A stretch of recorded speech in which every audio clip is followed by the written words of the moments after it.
As you can see, my copy of this book doesn't have a number on the cover, just a blank spot where the number should be. I think it's a misprint, as I've got the Especially for Girls edition of the book.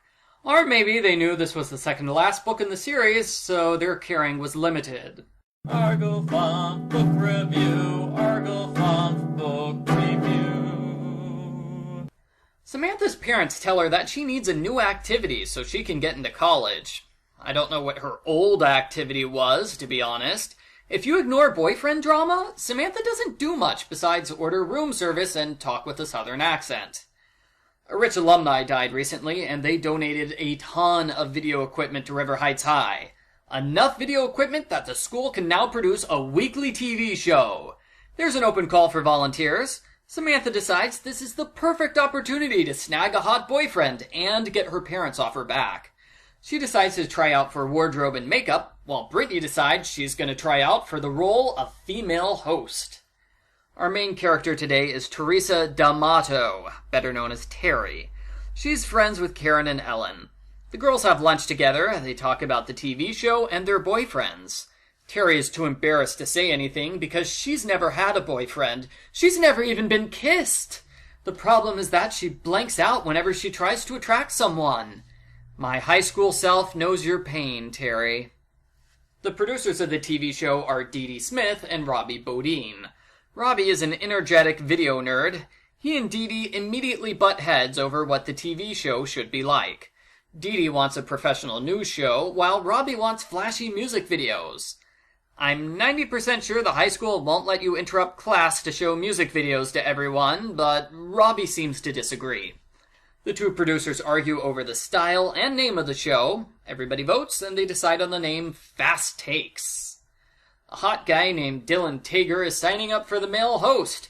Samantha introduces herself, and he is dumb. Really dumb. As in, he has a hard time understanding how she could know his name when he doesn't know her. Also, it takes him 10 seconds of thinking to accept the fact that her name is Samantha. Dylan convinces Samantha to try out for the female host spot, and she agrees, even though he is clearly not the right person to take advice from.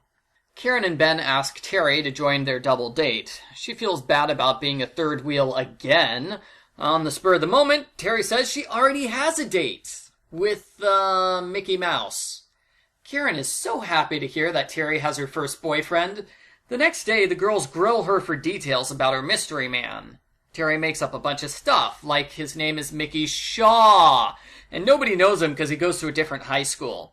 Also, the girls can't meet him because he works odd hours at Video City. Terry hopes that all of this fake boyfriend stuff won't backfire on her, but we know it will. Samantha has a lot of fun at auditions. Brittany doesn't notice Samantha's there because she's too focused on Matt. Matt is such a minor character I totally forgot he existed, but I guess now I have to explain who he is. 3 books ago, Brittany went on the prowl for a new boyfriend. She flirted with Matt, but nothing came of it because he has a girlfriend. This took up about half a page at most, and Matt has not been mentioned since. That's what actually happened, but who cares about continuity? So we're going to pretend Brittany spent the last 3 books flirting with Matt all the time. Her constant hard work has paid off because he finally asks her out on a date. I think this is bad because he has a girlfriend already, but Brittany is overjoyed at the idea of dating him. The next day, the producers announce they've picked Dylan as the male lead, even though he's a complete idiot. Dee Dee says he magically becomes interesting whenever he's in front of a camera. Go figure. They can't pick a female lead right away because we've got to milk this drama cow for all it's worth. So they narrow the list down to 5 girls. Brittany has no idea that Samantha is one of the 5, and Samantha notes Brittany would probably kill her if she found out. But hey, maybe she won't find out, and besides, acting is fun. So Samantha tries for real during the next audition. She does the scene with Dylan, and he makes a weird joke about how women can't do math. I don't like him anymore. That's sexist. Well, I never liked him to begin with, but now I double don't like him. You can't do math either, Dylan. Don't be a jerk about it. Terry keeps making up details about her boyfriend. She catches a ride home with Karen, but it's a trap. Karen takes her to Video City so she can be introduced to Mickey. Terry quickly covers with a story about Mickey doing something else today, but movies are awesome, so she still goes into the store. Brian the cashier thinks that she's weird for watching an old movie. Brian probably doesn't get a lot of sales, considering that he insults customers who are trying to check out. The TV producers pick Brittany and Samantha as the final two contestants. Brittany is furious to hear that her best friend is a backstabbing traitor trying to steal her job. The two girls fight at length, and Kim is awkwardly stuck in the middle as they vow to destroy each other. The final audition involves taping a live segment. Dee Dee gets sick at this point, which is convenient, because the audition is delayed long enough for both girls to hatch sabotage schemes. Samantha plays on Robbie's love of music videos, and she takes him out to a concert. Brittany plays on Dylan's love of hot girls, and takes him out for dinner. Unsurprisingly, Brittany doesn't have to try very hard before Dylan the dummy tells her everything. He says the audition will be cooking stir-fry chicken. Brittany spends the next few days mastering the recipe, which gives her the advantage in the competition. However, all is not well. Matt saw her on a date with Robbie, and he's unhappy. How could she go on a date with someone else? Seriously, Matt? You're planning to cheat on your girlfriend with Brittany, and you're accusing Brittany of being the unfaithful one? I don't buy it. Either way, Brittany says the date isn't what it looked like. Matt says he hopes so, and then he leaves the book. Terry has a miserable time this weekend, watching movies alone. She daydreams about Mickey, and she goes to answer the door for him before she remembers he's not real. She decides things have gone too far, and she's going to tell her friends the truth, only she doesn't. She has several chances to tell her friends, but she chickens out every time. She eventually decides to get rid of her fake boyfriend with a fake breakup. That is, she'll go to a party by herself, pretend Mickey stood her up, and tell everybody the relationship is over. Brittany does fantastic in her audition, and she cooks like a pro. Samantha is horrible at cooking, and she accidentally hits Dylan in the face with garlic. She quickly decides to play the whole thing as a joke, and she fails badly on purpose, in order to be as funny as possible. Samantha gets the job! Brittany is furious at first, but she convinces herself she didn't really want that job anyway, she's just too busy with all her other stuff.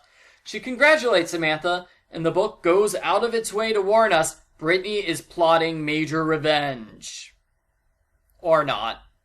Terry goes to the party, and as planned, she pretends Mickey stood her up. Karen offers to take Terry to Video City so they can get him.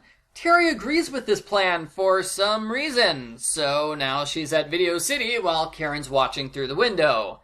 Terry figures, okay, she can still get away with her lie. All she has to do is yell at a random employee and pretend she just broke up with Mickey. She talks with Brian the cashier and makes angry, exaggerated hand gestures.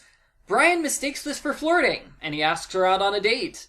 Her first date ever!